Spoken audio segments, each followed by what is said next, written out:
Il est 8h32. Bretagne 5, l'invité du 7-9.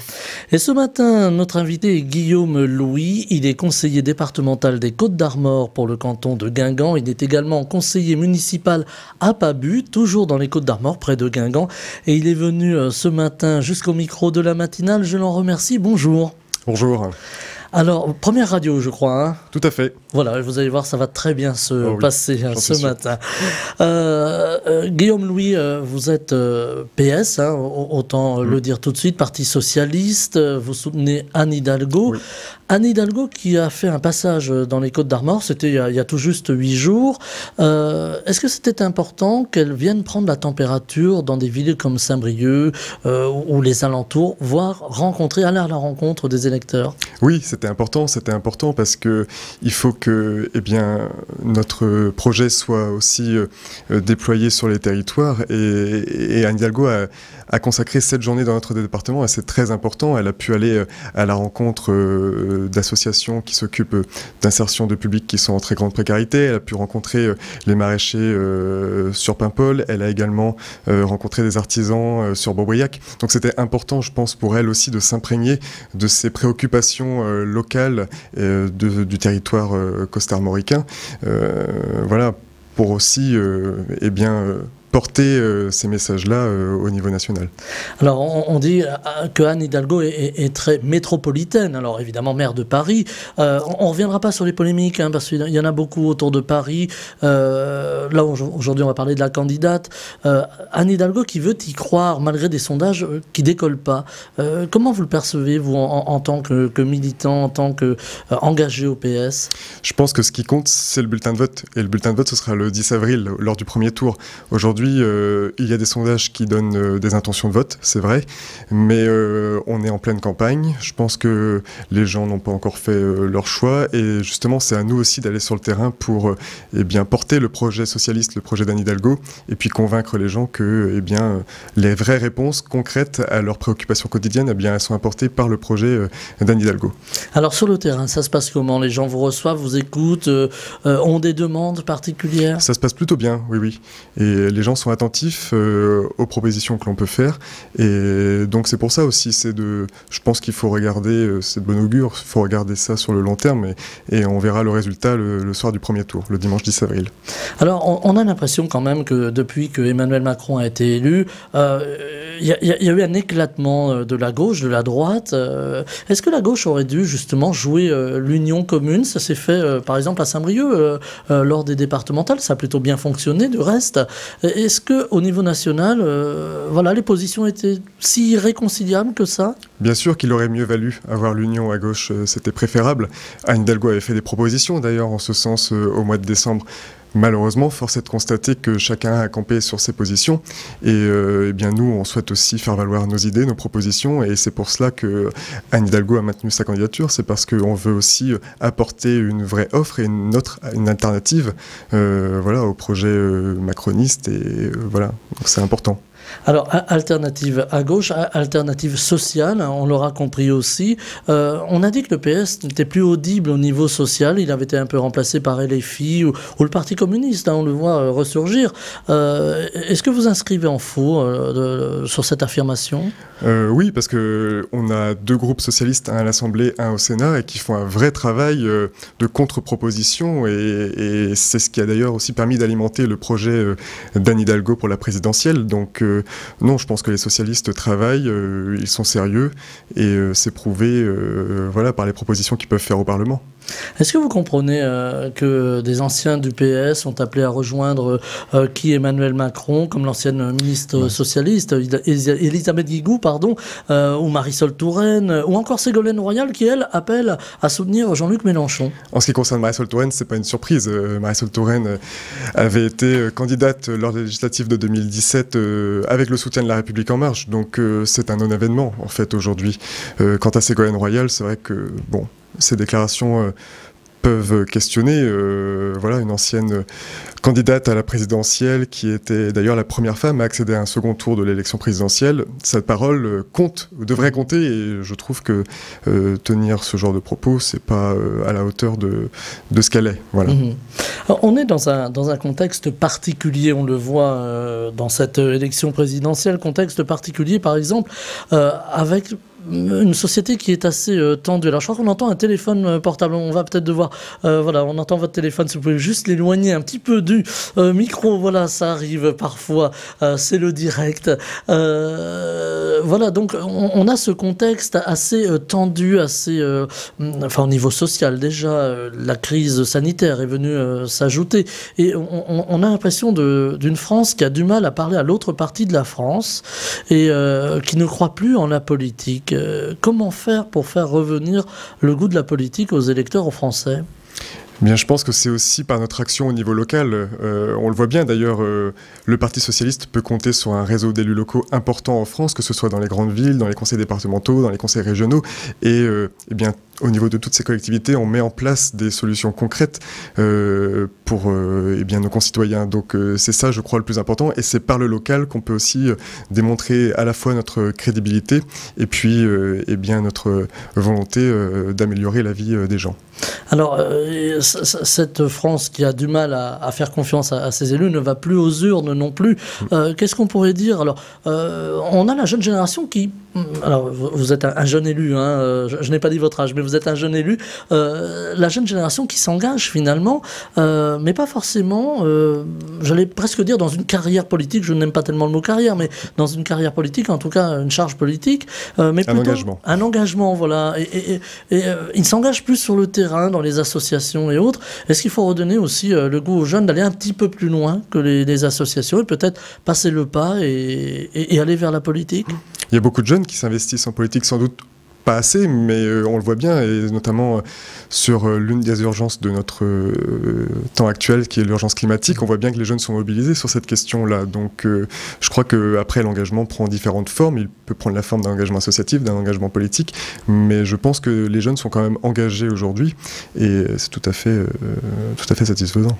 Alors, je disais tout à l'heure, les Français ne vont plus aux urnes, y compris pour une élection aussi importante que l'élection présidentielle. On prévoit, en tout cas là encore, hein, si on en croit les quelques sondages qui nous parviennent, on prévoit une forte abstention. Est-ce que pour vous, c'est grave pour la démocratie ?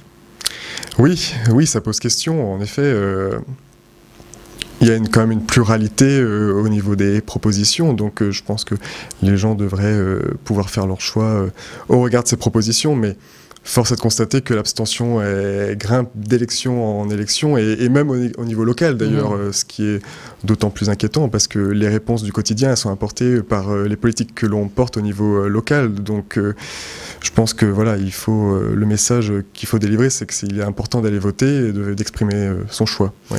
Alors il y a aussi celles et ceux qui se tournent vers les extrêmes. On voit que M. Zemmour draine beaucoup de monde autour de lui, Marine Le Pen aussi. On a l'impression que le débat se recentre à l'extrême droite, et on voit aussi des jeunes qui rejoignent par exemple M. Zemmour ces temps derniers. Est-ce que vous qui êtes jeune engagé en politique, jeune élu, est-ce que c'est quelque chose qui est de nature à vous inquiéter, à vous interpeller, à vous interroger ? Oui, ça nous interpelle bien sûr.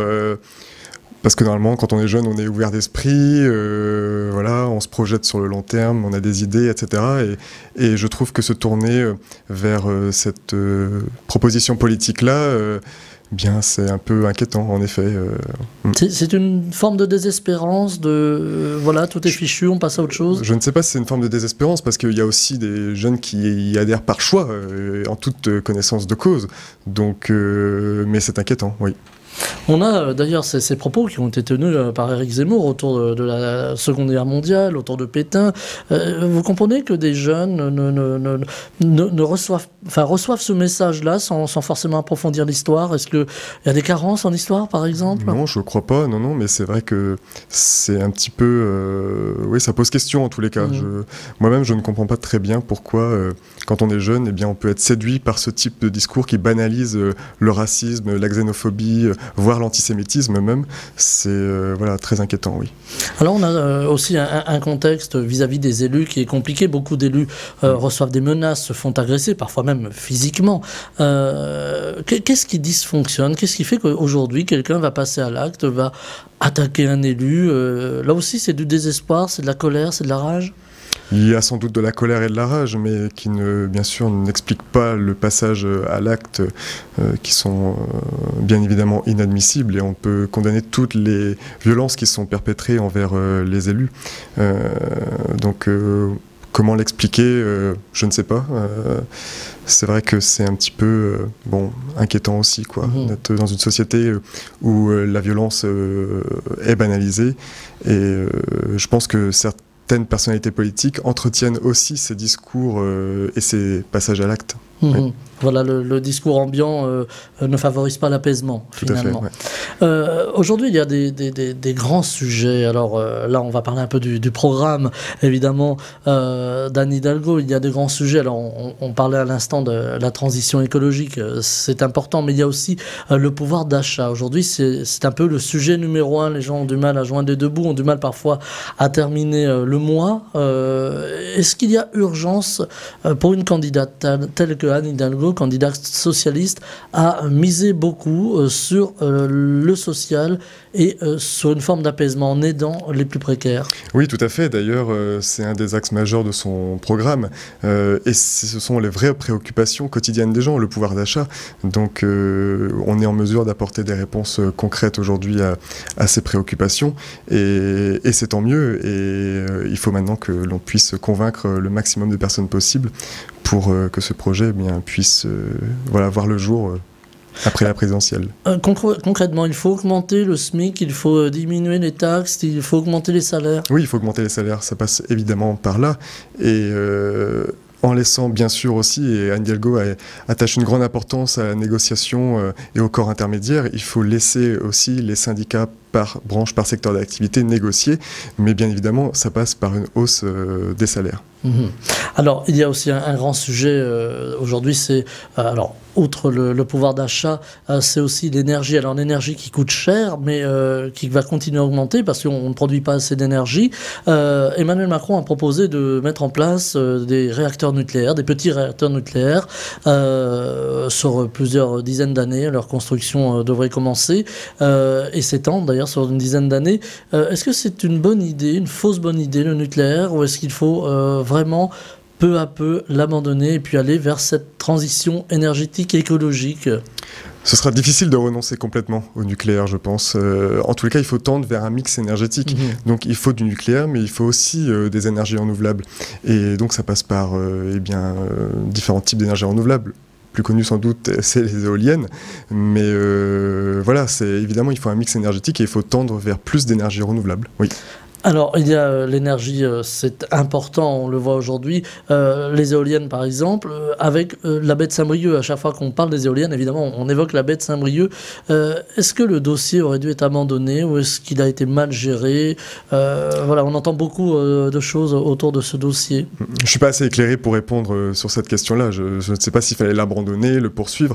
Moi, ce que je constate, c'est qu'il y a eu une concertation avec les pêcheurs il y a quelques années, que ce projet était accepté, qu'il ne l'est plus aujourd'hui. Donc, mais on ne peut pas non plus reculer. À un moment donné, il y a des choses qui sont avancées et voilà, il faut se conformer à mais la justice avait également été saisie, je crois, sur ce dossier.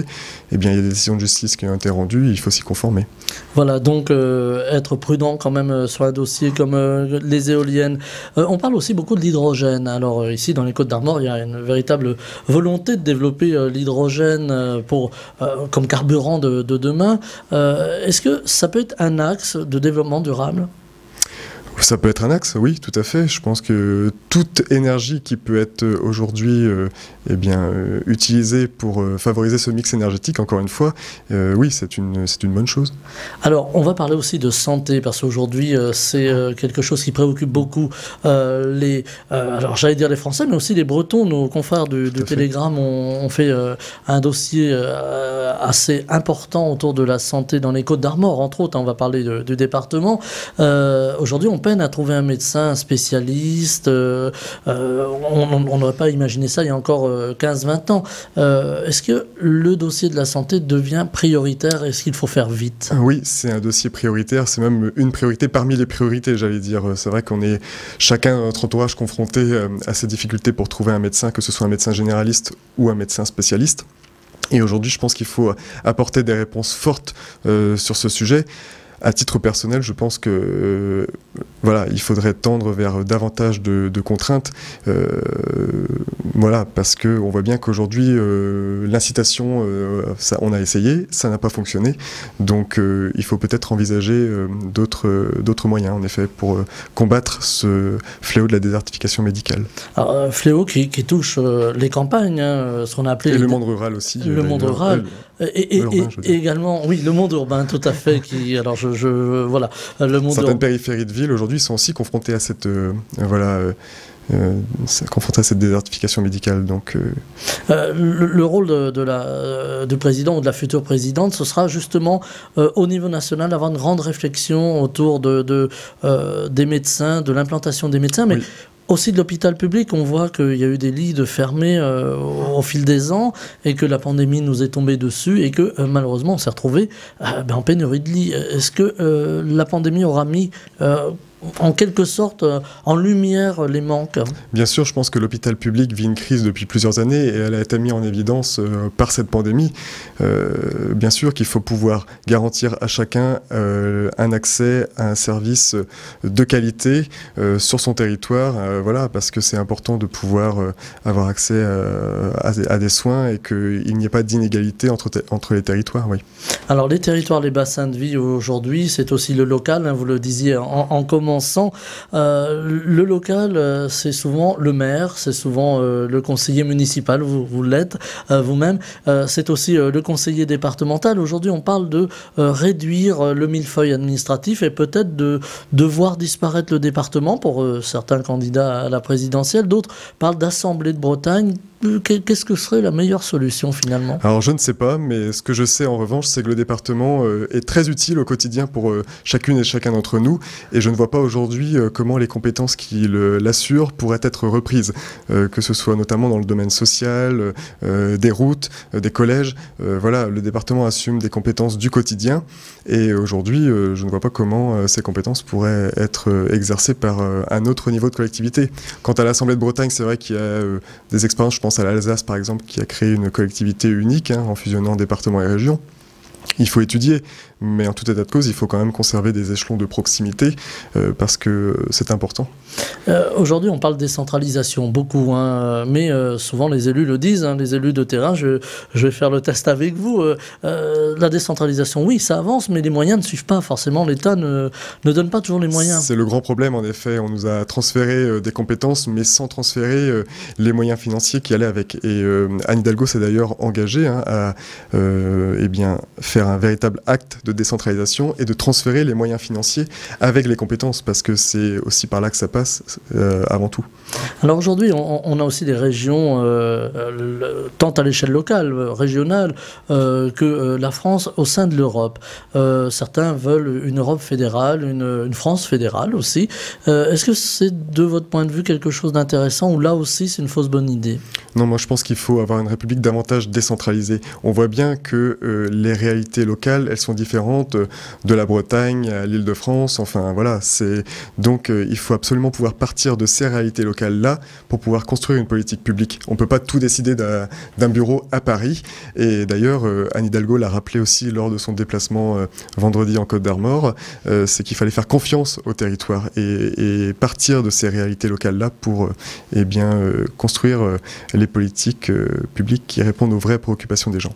Alors, Anne Hidalgo est allée rencontrer des responsables associatifs. Aujourd'hui, les associations sur le terrain, dans tous les domaines, font un travail considérable. On a un petit peu oublié, dans les corps intermédiaires, le monde associatif. Est-ce que, là aussi, il va falloir, j'allais dire revaloriser, alors je ne parle pas d'argent forcément, mais revaloriser ce travail associatif? Reconsidérer le travail associatif, oui, tout à fait. Je pense que les associations sans les bénévoles n'existeraient pas, et même les salariés dans ces associations-là. Donc, bien évidemment, elle constitue vraiment, j'allais dire, un socle indispensable aussi pour apporter des réponses de proximité, et je pense que c'est tout à fait important, oui. Le fait que les associations soient sur le terrain, on pense aux associations d'aide, aux personnes en difficulté, aux migrants aussi, elles font remonter aussi des informations du terrain via les élus. Tout à fait. Est-ce qu'il est facile de faire remonter à un autre échelon, alors quand on est élu, à un autre échelon plus supérieur, ces informations pour qu'elles soient prises en compte? Oui, après, voilà, on a aussi nos parlementaires au niveau local, donc c'est leur rôle, hein, on peut les interpeller, les solliciter, et puis eux, après, font remonter à Paris les préoccupations du terrain. Oui. Alors, on parlait tout à l'heure de désamour, je ne sais pas si c'est le terme que l'on peut employer entre les Français et le personnel politique. Est-ce que le personnel politique est trop éloigné des Français? Je crois pas, non. La preuve, d'ailleurs, c'est que, voilà, il y a, je crois, 500 000 élus locaux en France. Je pense qu'ils sont ils connaissent très bien les réalités du quotidien, et voilà, non, je pense pas qu'il y a un clivage entre la population et les élus. Les élus connaissent très bien leur population et leurs préoccupations. Le clivage est peut-être avec ce qu'on a mis un petit peu dans cette boîte des élites parisiennes. Est-ce que, alors je dis parisiennes, je mets des guillemets, hein, évidemment, qui n'ont pas forcément le retour du terrain, qui sont un peu hors sol, des fois on le dit.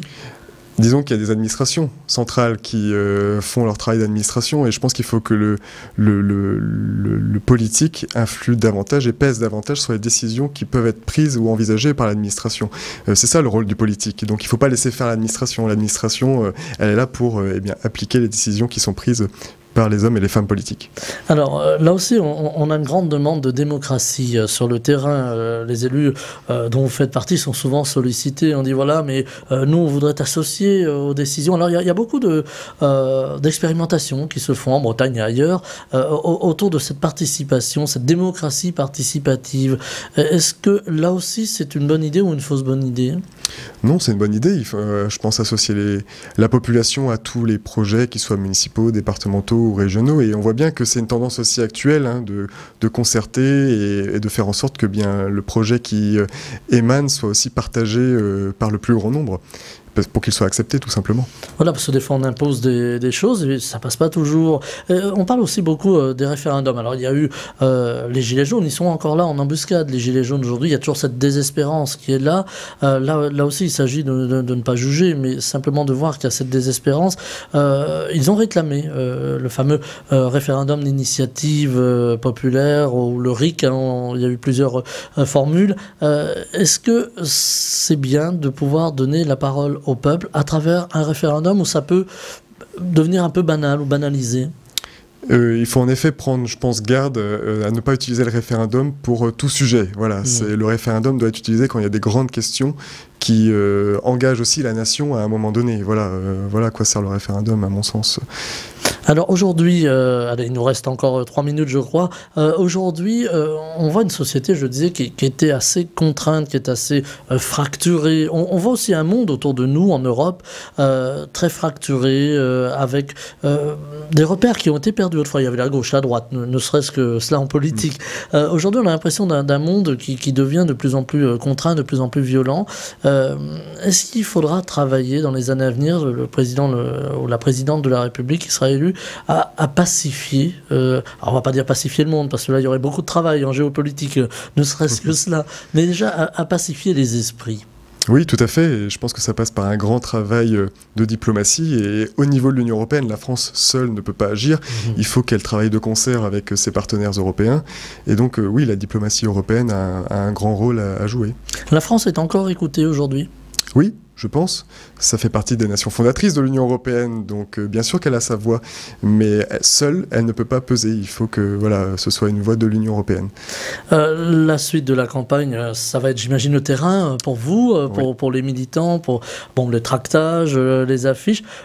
L'Internet aussi, on voit aujourd'hui que beaucoup de choses se passent sur Internet, sur les réseaux. Alors des fois, j'ai été voir un petit peu, c'est violent, les attaques sont violentes. Comment on réagit à ces attaques? Je pense que des fois, il vaut mieux pas réagir, en fait, tout simplement. Voilà, quand c'est des attaques violentes, il vaut mieux ne pas surenchérir. Bien sûr qu'aujourd'hui, les réseaux sociaux sont devenus, j'allais dire, un lieu où on exalte un petit peu voilà, sa vision des choses, mais il faut aussi faire très attention à ces outils et puis oui, ne pas surenchérir quand des attaques violentes peuvent survenir. On est plus dans la vindicte que dans le débat. Oui, tout à fait. Oui. Donc la campagne se poursuit. Anne Hidalgo, elle y croit. Si demain elle n'était pas élue, comment vous le recevriez ? Ah ben on verra ça le 10 avril, le soir du premier tour. Je ne peux pas dire si elle est élue ou pas élue. Voilà, il y aura le premier tour le 10 avril et c'est cela qui comptera. Et on verra ensuite.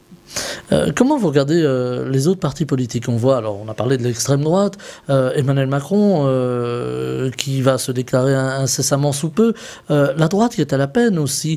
Je le disais en commençant, on a l'impression d'un éclatement des partis politiques depuis l'élection d'Emmanuel Macron. Est-ce qu'il va falloir revenir à une recomposition ? Est-ce que ce sera nécessaire après les élections ? Eh bien, nous verrons, mais c'est vrai qu'Emmanuel Macron a bousculé le jeu politique en 2017. Mais je crois qu'au Parti Socialiste, on a gardé, nous, notre boussole social-démocrate, social-écologiste, et c'est cela le plus important aujourd'hui. Nous avons un cap et nous le tenons avec Anne Hidalgo.